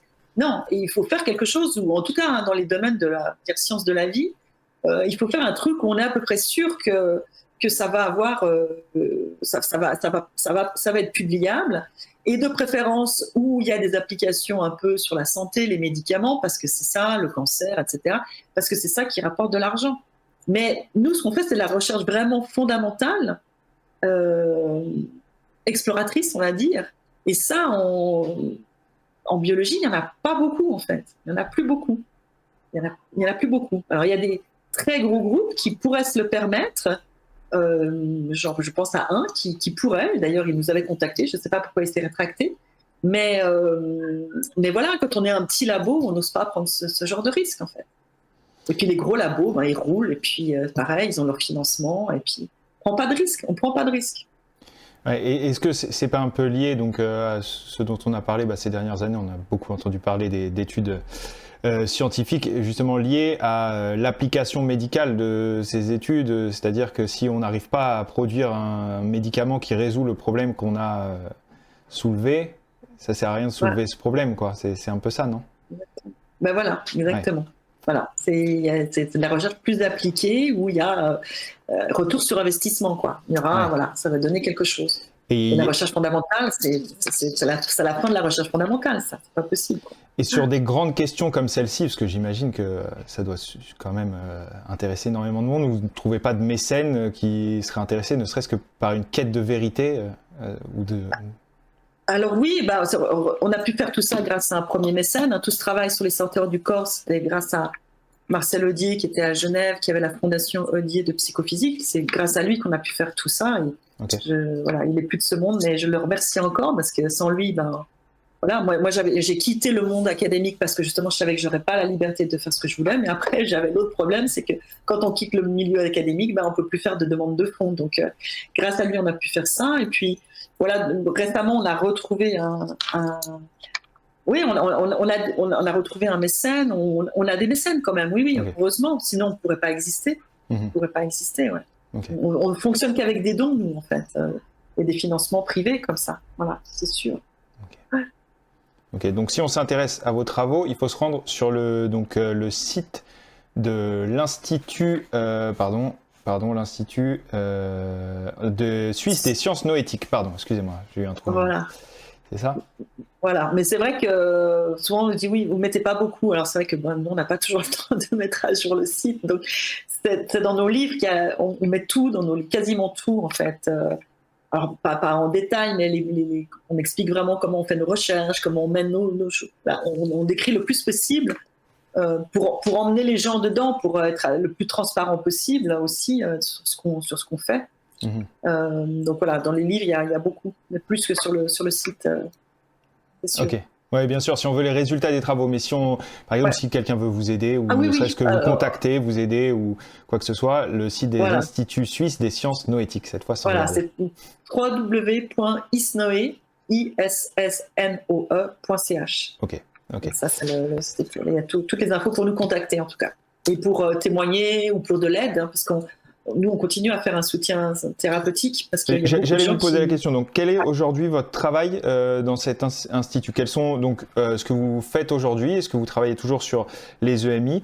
Et également, quels sont vos objectifs pour l'avenir avec l'institut ? Alors, nous, on travaille, on reçoit toujours des témoignages de EMI. Hein, ça reste quelque chose qui nous intéresse, mais les sorties de corps, moi, si vous voulez, j'en suis arrivée au point où je ne pense pas qu'on arrivera à publier. Donc, j'ai un peu lâché l'idée. Pendant longtemps, je pensais que c'était un peu mon but. Je viens du milieu de la recherche scientifique. C'était mon but de publier. Et puis, finalement, je me rends compte, on a sorti de ce livre. Ça a tellement peu d'impact sur les scientifiques. Je pense que la recherche, la science n'est pas encore prête. Ça viendra, je pense, mais elle n'est pas encore prête. Donc, par exemple, pour les sorties hors du corps, c'est ce qu'on dit, on a prouvé que ce n'était pas une hallucination. Enfin, pour nous, on a prouvé que ce n'était pas une hallucination, mais on n'a pas prouvé formellement qu'il y a une conscience qui se délocalisait dans la pièce d'à côté. Ça, il faudrait poursuivre ce protocole. Bon, on a déjà passé 10 ans, parce que comme on travaille avec des moyens très, très limités, on va dire, ça prend aussi beaucoup de temps. Donc, moi, repasser 10 ans pour essayer d'avoir cette preuve, j'en avais plus envie. Donc ensuite, nous, on se laisse un peu guider. Donc, dans ce livre, on décrit une autre expérience, je ne sais pas si vous l'avez lu, une expérience de clairvoyance qui est devenue une expérience de clairaudience. On s'est mis à s'intéresser aux gens qui entendaient des voix. Et on a fait toute une étude qui a pris 5-6 ans sur ce qu'on appelle les entendeurs de voix. Des gens qui réceptionnent des messages, des fois des choses dans lesquelles ils n'ont absolument aucune connaissance. Pareil, avec un protocole scientifique, ça a donné lieu à un autre livre. Si vous voulez prendre le temps, moi j'ai tout le temps devant moi, si vous voulez prendre le temps de nous décrire une autre expérience que vous avez faite récemment, c'est avec plaisir. Hein. N'hésitez pas. Elle n'est pas récente, mais elle est décrite aussi dans Voyage au confins de la conscience. C'est parce que, en fait, donc on travaillait avec Nicolas Fraisse, et puis la fondation justement qui nous finançait, de Marcel Audier, Marcel Audier lui-même, il se passionnait pour la clairvoyance. Il avait vu des voyants qui l'avaient vraiment bluffé, et il se disait, mais lui c'était un scientifique, hein, il était docteur en mathématiques et en physique, il était assez âgé, mais il avait une formation scientifique. Tous les membres d'ailleurs de la fondation avaient des formations scientifiques, et s'était dit, mais il doit y avoir un moyen de prouver la clairvoyance. Donc il nous avait demandé de monter un projet sur la clairvoyance, qui n'était pas du tout le sujet qui nous intéressait, parce que nous, c'était vraiment les sortir du corps, les EMI, mais voilà. Mais comme il nous finançait, on s'est senti un peu obligé de le faire.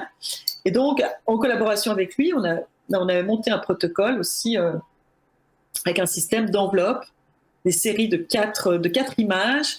Une image était tirée au sort par un huissier, enfermée, scellée par ses soins, et puis présentée à un candidat qui devait essayer de deviner ce qu'il y avait dedans. Et ensuite, on lui montrait 4 images de la série correspondante et il devait identifier l'image qu'il pensait être dans l'enveloppe.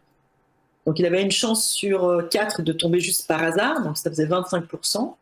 Donc on espérait avoir un résultat au-delà de ça. Et puis on avait fait beaucoup de tests préliminaires, on avait essayé avec beaucoup de gens, on avait toujours à peu près 30% de réussite, ce qui était déjà pas mal pour un test de parapsychologie, c'est déjà bien, c'est considéré comme significatif.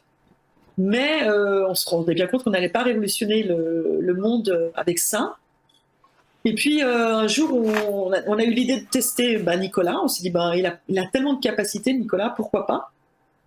Et lui, pareil, il essayait de se concentrer, il avait à peu près 30% de réussite.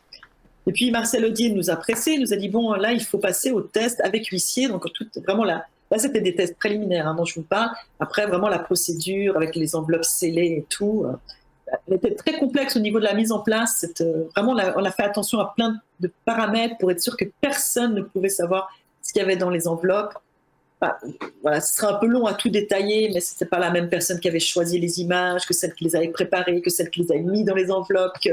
Voilà, ensuite, tout ça était amené à l'huissier. Enfin, tout était décomposé pour que personne sache ce qu'il y avait dans les enveloppes. Et donc, on s'est dit, on va faire ces tests officiels avec huissier, avec Nicolas. Et on a commencé les tests, et au début, Nicolas... Ah oui, non, moi je pourrais raconter ça, c'est que la veille de ces tests officiels, mon collègue, Claude Charles, a eu l'idée de dire à Nicolas, qui à l'époque faisait des soins, il faisait des soins énergétiques, et ça lui arrivait des fois d'avoir des informations qui lui venaient comme ça, quand il faisait ses soins sur le patient. Donc... Claude Charles lui a dit, mais pourquoi est-ce que tu te mettrais pas dans les mêmes conditions? C'est-à-dire qu'on va poser l'enveloppe sur une table de soins, et tu ne cherches pas à deviner ce qu'il y a dedans, tu te mets simplement comme si tu faisais un soin à l'enveloppe. Et on regarde ce qui se passe. Et on a fait ça la veille des tests avec une enveloppe qu'on avait pris parmi d'autres. Et Nicolas a entendu, d'abord il entend tout de suite une musique disco, et il voit... un Indien, un cow-boy, un policier. Et lui, il ne comprenait pas trop ce qu'il voyait. Et en fait, quand on a ouvert l'enveloppe, c'était une image des Village People. Et on s'est dit, ouais, c'est dingue quand même. Alors, un test, c'était pas énorme, ça aurait pu être... bon. Mais on a senti tous les trois qu'il fallait qu'il utilise cette méthode-là. Donc, on a commencé le lendemain les tests avec huissier, avec cette méthode-là. On lui avait installé sa table de soins. Et puis, on lui posait à chaque fois une enveloppe. Il faisait un soin.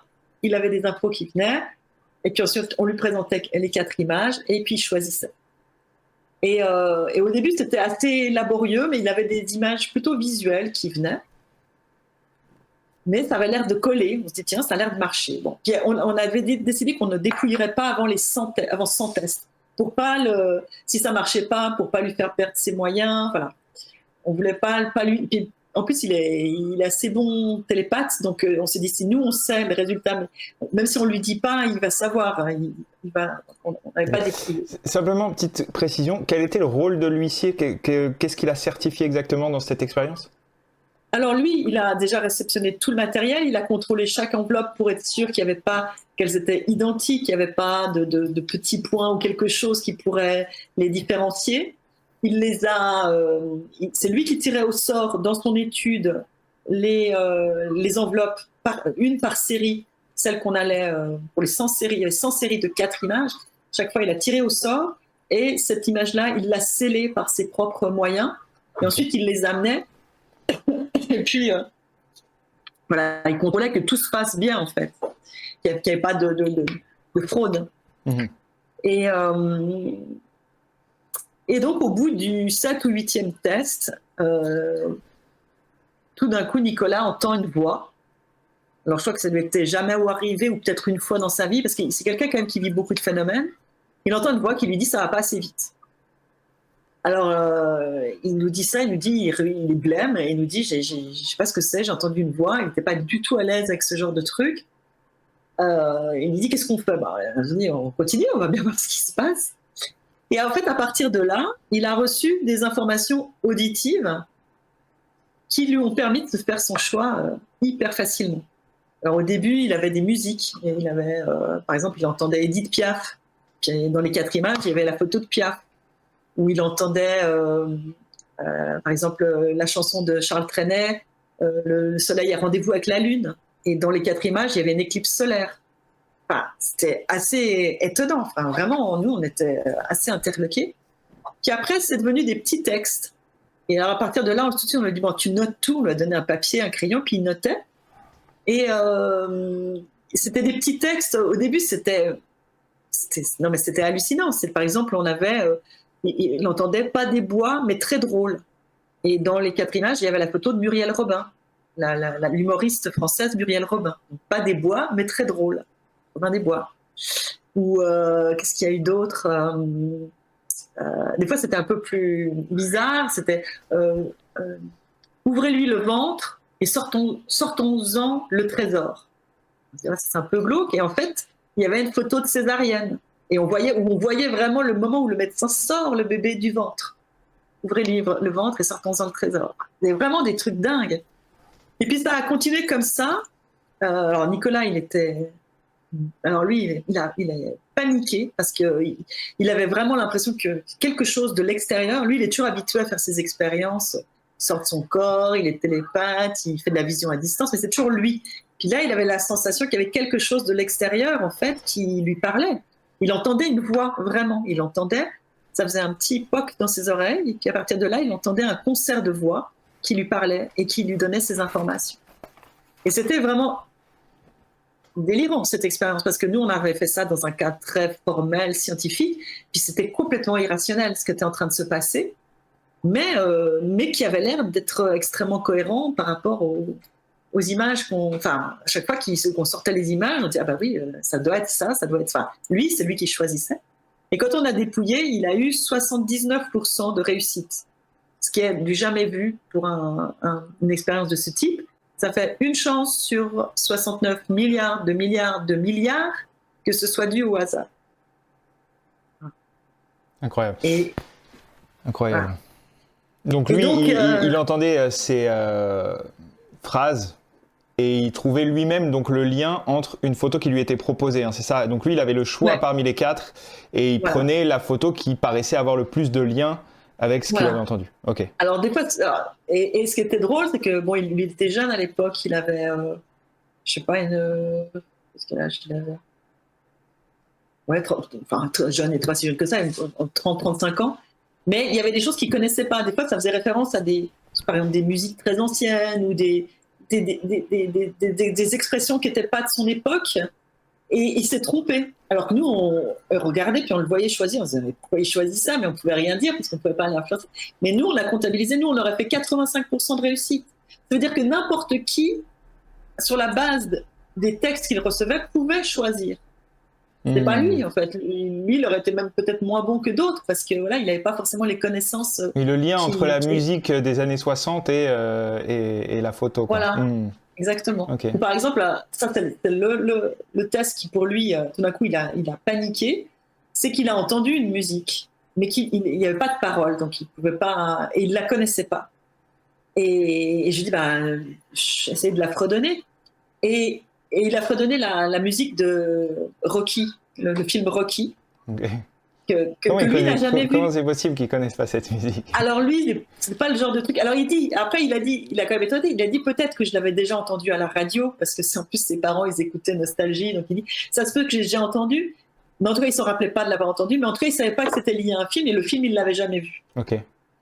Et quand on lui donne les 4 images, il y avait la photo de Stallone en Rocky Balboa avec ça. Okay.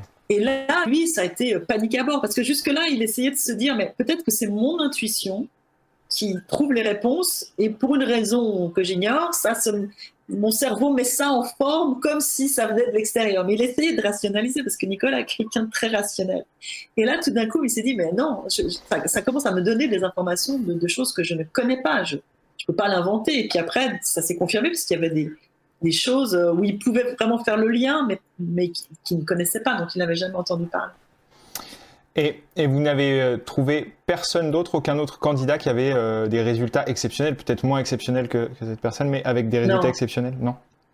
Non, non, il faut dire que Nicolas, ça reste quand même un cas. On a vu beaucoup de gens depuis 25 ans, mais lui, ça reste un cas vraiment. Il y a des gens qui nous ont fait des choses quand même très étonnantes, mais Nicolas, sa particularité, c'est qu'il vit des choses assez différentes. Il a plusieurs phénomènes et qui évoluent avec le temps. Il en a des nouveaux qui se rajoutent, d'autres qui disparaissent.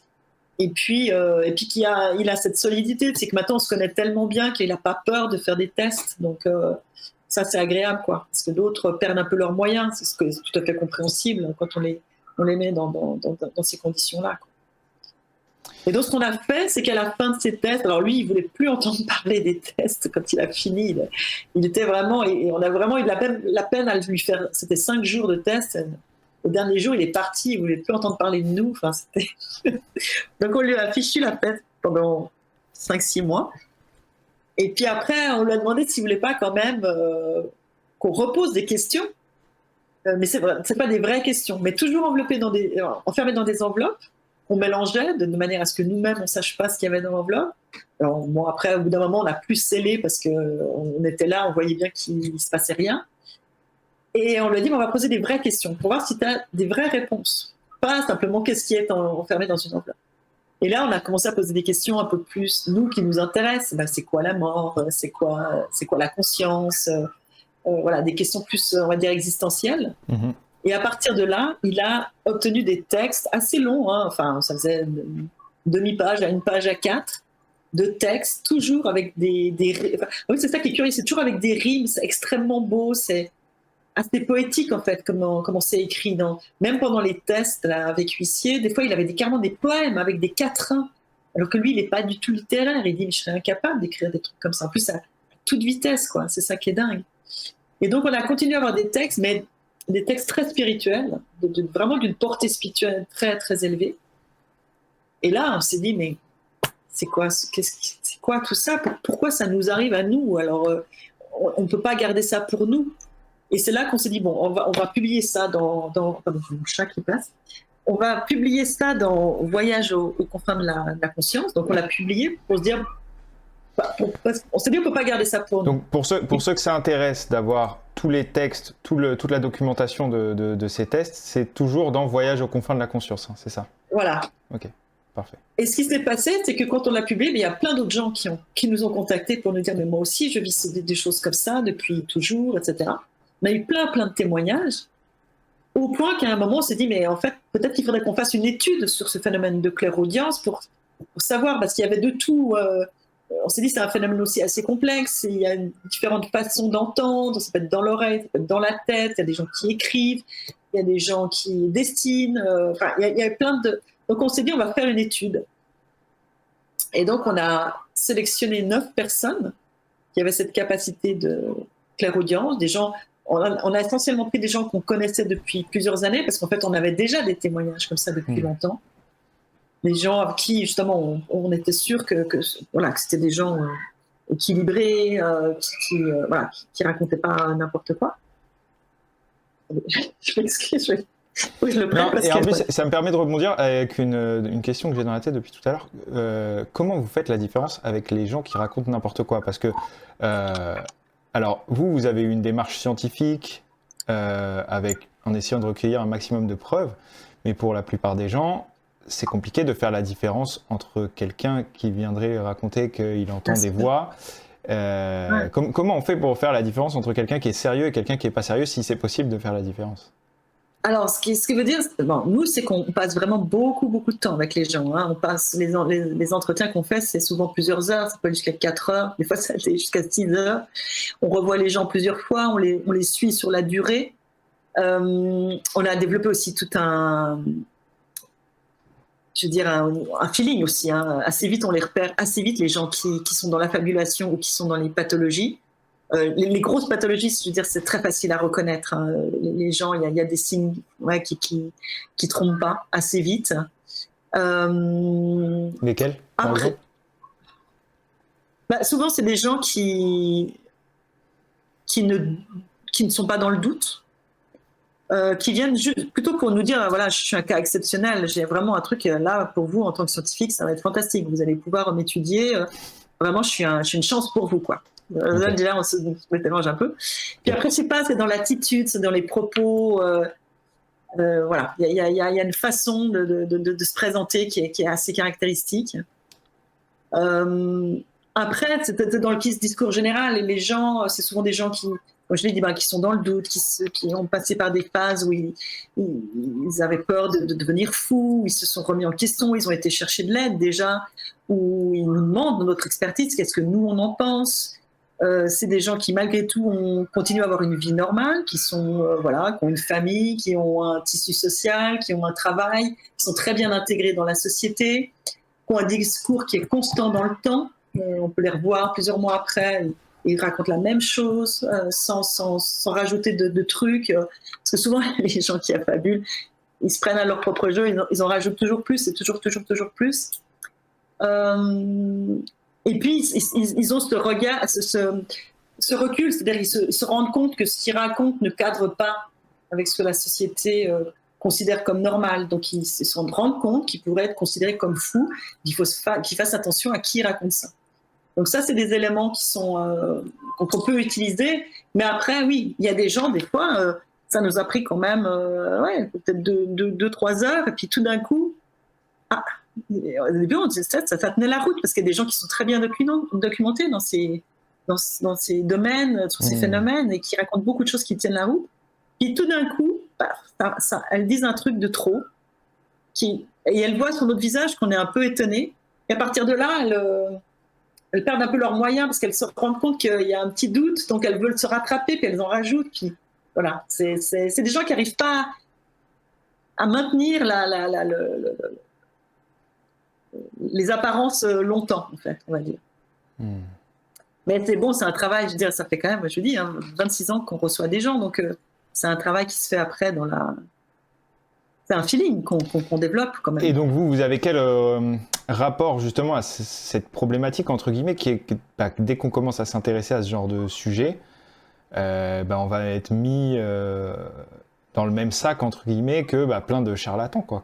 Comment est-ce que vous gérez ça? Comment est-ce que vous vous positionnez par rapport à ça? Que nous, on va être considérés comme des charlatans. Vous, personnellement, non, puisque vous prétendez pas faire des choses exceptionnelles, mais je veux dire, globalement, dès qu'on commence à parler, même par exemple ce podcast qu'on est en train de faire, il est certain que dès qu'on commence, ne serait-ce qu'à s'interroger, je pense, à ce genre de questionnement, pour une grande partie des gens, on va être mis, en tout cas cette discussion va être mise dans une catégorie loufoque, un peu, voilà, voire même escroc, parce que, et je pense, j'ai pas de preuves, j'en sais rien, mais instinctivement, parce que moi je suis pas du tout dans ce monde-là, en tout cas c'est simplement de la curiosité, j'aurais tendance, de prime abord, la plupart du temps, si on vient me voir en me disant, je sais pas, je communique avec un autre univers, à me dire, en premier lieu, on me ment, ou en tout cas on n'est pas, il y a un truc. Donc comment est-ce que vous arrivez à faire pour dealer avec cette question-là? Est-ce que vous avez des réponses par rapport à ça? Je sais pas, comment vous vous positionnez même vous-même par rapport à cette question de, je sais pas, de la recherche de vérité? Je pense qu'il faut, c'est pour ça que moi je tiens vraiment à cette approche scientifique. Il faut vraiment avoir des garde-fous, il faut vraiment être prudent, parce que c'est vrai qu'il y a des escrocs dans ces milieux-là, comme partout. Moi, je dis toujours aux gens, faites très attention, n'écoutez pas tout ce qu'on raconte et tout ce qu'on voit sur les réseaux, mais il y a plein de n'importe quoi. Nous, on a une position un peu particulière, c'est que les gens viennent pas pour nous vendre quelque chose, ou ils viennent souvent parce qu'ils sont pas bien avec ce qu'ils vivent. Nous, on est d'abord un centre d'accueil. Donc, rien que ça nous montre qu'il y a une réelle détresse et qu'ils n'ont pas inventé. S'ils vivent des phénomènes avec lesquels ils ne sont pas bien, pourquoi ils inventeraient ça, vous voyez? Alors, c'est arrivé qu'on ait des schizophrènes qui nous contactent, ça arrive encore de temps en temps, ou des gens qui ont vraiment des troubles mentaux. Mais voilà, on arrive, ça franchement, on arrive vraiment à faire la part des choses. Et puis les autres, d'ailleurs, ceux qui ont des pathologies, souvent, ils n'écoutent pas nos conseils, ils n'écoutent pas ce qu'on leur dit. Alors que ceux qui sont vraiment dans des problématiques, parce qu'ils vivent des phénomènes hors normes, sont avides de ce qu'on va pouvoir leur dire, écoutent vraiment nous écoutent, et puis on peut vraiment les aider à mieux vivre ces phénomènes, à les intégrer dans leur vie, etc. Donc, nous, si vous voulez, voilà, c'est ça qui fait aussi qu'on a cette certitude, c'est que quand je vous dis que, par exemple, ceux qu'on a choisis pour notre étude là, sur la clairaudience, c'est des gens, la majorité, qu'on connaissait depuis, je ne sais pas, 8-9 ans. On les a accompagnés, on sait que on les a vus changer, on les a vus intégrer ça dans leur vie, on les a vus passer par plein de phases. Donc voilà, on voit bien que c'est pas de la fabulation et ils en retirent rien. En plus, participer à notre étude, ils en retirent pas grand-chose, quoi. Donc, mais oui, moi aussi, je suis considérée comme, pour beaucoup de scientifiques, je suis considérée comme une farfelue. Ça, j'en ai conscience. Mais au début, ça pouvait m'affecter parce que j'étais encore très liée à ce milieu d'où je venais. Mais oui, j'ai pris la tangente pour avoir cette liberté. Alors, si la liberté de faire mes propres recherches, parce que moi, c'était vraiment répondre à mes questionnements. C'est comme vous, c'était plus qu'une curiosité, c'était une quête personnelle. Et je me suis dit, j'ai vraiment besoin de répondre à ces questionnements, donc je vais construire ma vie professionnelle autour de ça. C'était pas gagné, d'ailleurs tout le monde me disait tu ne vas pas y arriver. J'y suis arrivée quand même malgré tout, mais ça a été difficile parce qu'effectivement, j'ai pu être régulièrement et encore aujourd'hui attaquée par des scientifiques qui disent que c'est du n'importe quoi.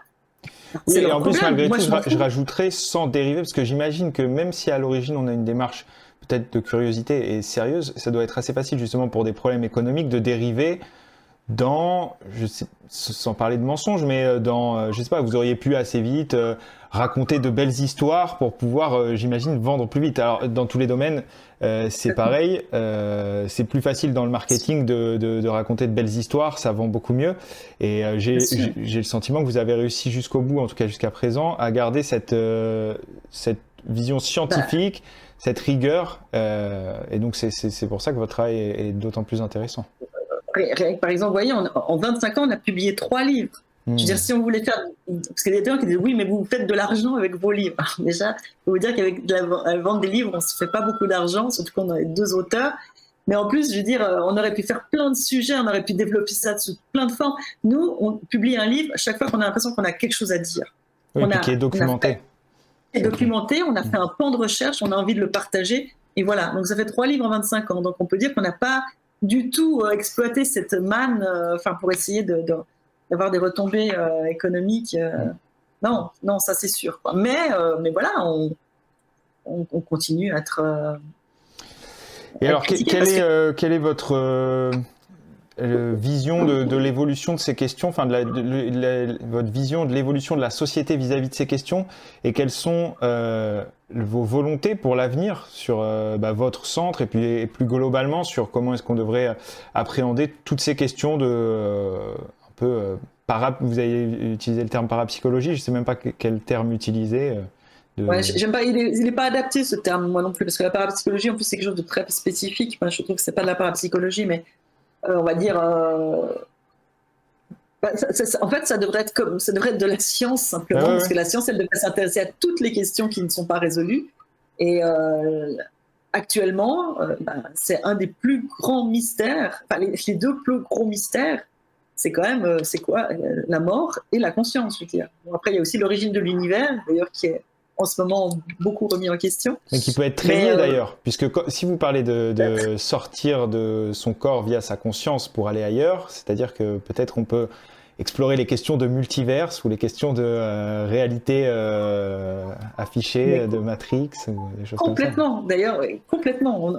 Oui, tous ces témoignages qu'on recueille, en plus, voilà, souvent nous font écho à ce qu'on peut lire en physique quantique, même en astrophysique, et avec ces réalités parallèles, il y a plein de témoignages qui vont dans ce sens et qui sont extrêmement troublants. Alors après, là, on n'en a pas suffisamment pour dire que c'est des vérités, on a étudié ça à fond, mais il y a des gens qui vivent des trucs de dingue, qui remettent complètement, en tout cas, en question notre réalité. Ça, je peux vous l'assurer, nous, nos casiers en débordent, enfin, nos tiroirs en débordent, c'est dingue ce que les gens rapportent. Et ça tient, voilà, c'est des témoignages, il y en a beaucoup, enfin, il n'y en a pas autant que les MDA, mais il y en a beaucoup qui corroborent, qui se croisent, ça suscite des questions en tout cas. Ça suscite des questions. En fait, ce qui est assez amusant, c'est que dès qu'on commence à s'intéresser, a priori, tout le monde est très hostile à toutes ces questions, mais en fait, dès qu'on commence à s'intéresser à ce sujet et à en parler, la plupart des gens ont déjà vécu des phénomènes qui sont très inexplicables et en plus qui sont très réels, comme on pense souvent aux rêves prémonitoires. Je pense qu'il y a beaucoup de gens qui ont vécu ce genre de choses. Et en fait, on met ça un peu sur le côté, genre ouais, bon bah bizarre. On met ça un peu bizarre. Mais c'est vrai que si on commence à s'y intéresser, on se rend compte que c'est un vrai questionnement, quoi. Ouais. Si on met tous les phénomènes, justement ce qu'on appelle les VCSD, les vécus subjectifs de contact avec les défunts, les gens au moment d'un décès. Il y a plein de choses. Vous en parlez, mais tout le monde a des anecdotes. La télépathie, les sorties du corps. Enfin, si on mettait bout à bout tous ces phénomènes, mais je pense que quasiment tout le monde, je pense que c'est très rare les gens qui ont traversé leur vie sans avoir aucun phénomène étonnant. C'est plutôt des cas rares, quoi. C'est ça qui est troublant. Et notre société, elle a décidé que tout ça, c'était des hallucinations. Parce qu'elle ne peut pas l'expliquer. Donc tout ce qu'elle ne peut pas expliquer, elle dit que c'est une hallucination. Alors qu'elle n'a toujours pas expliqué le phénomène de la conscience. On est dans un cul-de-sac. Ça fait des décennies et des décennies qu'on essaye de comprendre la conscience. On n'y arrive pas. On n'explique pas. On n'a pas le début de la moindre explication de comment ce phénomène de la conscience il pourrait naître du cerveau. Donc maintenant, honnêtement, il y a quand même, ça vient de plus en plus de scientifiques et de neuroscientifiques, notamment aux États-Unis, qui commencent à se dire, tiens, peut-être qu'on a fait fausse route. Peut-être que c'est pas la matière qui a créé la conscience. Peut-être que la conscience, elle était là avant. Peut-être que la conscience, c'est une donnée de l'univers. C'est au même titre que l'espace, le temps. Et peut-être que simplement le cerveau, il nous permet de faire l'expérience de la conscience. Mais que la conscience, elle était là avant la matière. Ça, c'est des théories qui sont passionnantes. Et c'est un renversement total de perspective, mais qui a tellement d'implications. C'est un changement de paradigme tellement énorme, parce que nous, on est dans un paradigme matérialiste. C'est-à-dire tout est fait de matière ou tout est issu de la matière. Et là, peut-être, on est en train de se dire, mais non, peut-être que la matière, surtout que la matière, on ne sait même pas ce que c'est. La physique se rend compte que plus on va dans l'infiniment petit, plus il y a du vide, plus on arrive à des vibrations, et plus la matière, il n'y a pas de matière, ça n'existe pas finalement. On est dans un monde illusoire, et peut-être qui est créé par la conscience uniquement. Et là, on arrive à des théories passionnantes actuellement. C'est un moment qui est hyper intéressant, parce que là, vous voyez, on est parti des NDE, mais c'est ça les vraies questions, c'est la conscience. Et ce changement de paradigme, pour moi, il a déjà commencé, et il est inéluctable. On va y arriver, parce qu'il y a trop de choses qui vont dans ce sens-là, et il permet d'expliquer tous ces phénomènes inexpliqués, en fait.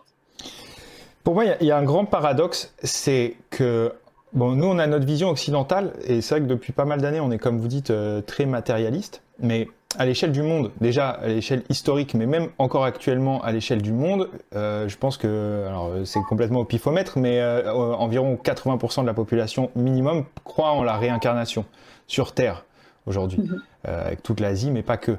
Il faudrait s'intéresser. Et les scientifiques de ces pays-là, comment font-ils à l'heure actuelle pour ne pas justement s'intéresser à ces questions, ou peut-être le font-ils, alors que eux, leurs croyances profondes, et même chez nous, où c'est vrai qu'on est un petit peu plus détaché aujourd'hui des dogmes et des religions, j'imagine dans le milieu scientifique, mais je suis certain que beaucoup de scientifiques sont croyants. Comment est-ce qu'ils arrivent à justement, comme ça, avoir une barrière étanche entre leurs croyances profondes et les réponses qu'ils donnent quand ils font des études scientifiques? De nouveau, la science, c'est la nouvelle religion. C'est un conditionnement. Avant, il y avait le conditionnement religieux, maintenant, il y a le conditionnement scientifique. Et quand on suit cette filière scientifique, on est conditionné. Il y a des choses auxquelles on croit et auxquelles on ne croit pas. Il y a celles qui s'étudient et celles qui ne s'étudient pas. Et moi, je suis d'accord avec vous. Moi, je trouve ça étonnant de voir que souvent, dans ces pays-là, ils ne font pas de recherche. Et par exemple, les seules recherches qu'il y a eu sur la réincarnation, c'est des Américains qui l'ont fait. Ian Stevenson, dans les années 70-80, il a mené des études passionnantes sur la réincarnation en Inde, où il a été voir il a répertorié, 2000 cas où il a étudié tout pour faire des recoupements et voir qu'il n'y avait pas d'explication autre comment ces enfants pouvaient raconter en détail la vie de quelqu'un d'autre. Enfin, c'est passionnant ce travail. Ça a été publié dans des grands journaux à l'époque, dans Nature, qui est un des plus grands journaux scientifiques. Puis après, au début, tout le monde a salué son travail, la rigueur qu'il y avait mise. Et puis finalement, ils ont dit ouais, mais bon, on peut pas y croire. Et voilà, et plus personne s'y intéressait. C'est quand même hallucinant. Et donc pour vous, aujourd'hui, on retourne dans une ère où ces questions vont être de nouveau abordées? C'est ça que vous disiez? Pas. Oui, mais alors je ne sais pas si elles vont être abordées. Je ne sais pas si c'est par les phénomènes qu'elles vont être abordées, mais moi j'attends quand même beaucoup de la physique, de l'astrophysique aussi, il y a une ouverture, j'ai l'impression, chez les physiciens. Par exemple, par rapport à la spiritualité, les physiciens souvent sont beaucoup plus ouverts que dans les sciences de la vie, quoi. Parce qu'ils se rendent bien compte qu'ils touchent à des notions qui sont inconceptualisables, qui touchent à quelque chose d'un autre ordre, et que la matière, voilà, c'est pas ce qu'on pense que c'est, voilà, c'est pas quelque chose qu'on peut toucher. Qu'il y a quelque chose au-delà de ça, il y a des dimensions au-delà de ça. Donc, je ne sais pas, sincèrement. Je pense que ça va se faire, mais ça va être lent. Je pense encore que ça va être lent. Mais je ne sais pas si on va recommencer à étudier la réincarnation. Nous, on a un autre projet de recherche, mais je ne peux pas en parler. Mais bon, s'il aboutit, je pense que ce serait bien. On continue nos recherches. Même si, voilà, je pense que ce sera difficile toujours de les faire publier, mais je pense qu'il y a urgence actuellement à toucher les gens, à ce que les gens s'ouvrent à ces dimensions-là, à tout cet invisible, vu l'état de la planète, vu tous les défis qui nous attendent. Je veux dire, il faut que l'humanité se réveille. Donc, moi, mon but, c'est plutôt d'informer les gens, de partager. Voilà. Moi, j'ai fait ces recherches pour moi. Ça m'a transformée, honnêtement. En 25 ans, je suis absolument plus la même. Ça m'a apaisée, ça m'a enrichie, et j'ai simplement envie de partager ça. Donc je continue des recherches, mais pas pour me prouver quelque chose à moi-même, pour ouvrir un peu, essayer d'ouvrir certaines consciences. En fait. Ok, génial. Donc si on veut retrouver tous vos travaux, donc votre dernière publication, c'est Connexion, c'est ça? Non, si je ne m'abuse? Oui, c'est ça. C'est Connexion, où on parle de cette étude qu'on a faite donc, sur le phénomène de clairaudience. D'accord. On a donc posé les mêmes questions à 9 personnes qui entendent, qui disent communiquer avec d'autres plans de réalité. Et on a posé l'hypothèse, on s'est dit, si elles communiquent vraiment avec des entités qui peuvent avoir des informations que nous, on n'a pas depuis où on est, logiquement, pour les mêmes questions, elles devraient avoir à peu près les mêmes réponses. Ça, c'était le point de départ. Et on a posé une quarantaine de questions à toutes ces personnes. Ok. C'est génial. Et le résultat est assez stupéfiant. Voilà, le résultat est assez stupéfiant. On l'a bien compris, je pense, avec déjà ce que vous avez pu nous raconter. Donc pour ceux qui veulent en savoir plus, il faut aller lire Connexion. C'était super intéressant. Merci à vous pour vos questions. Et pour tout cet espace, justement, d'avoir un beau temps de parole comme ça, c'est chouette.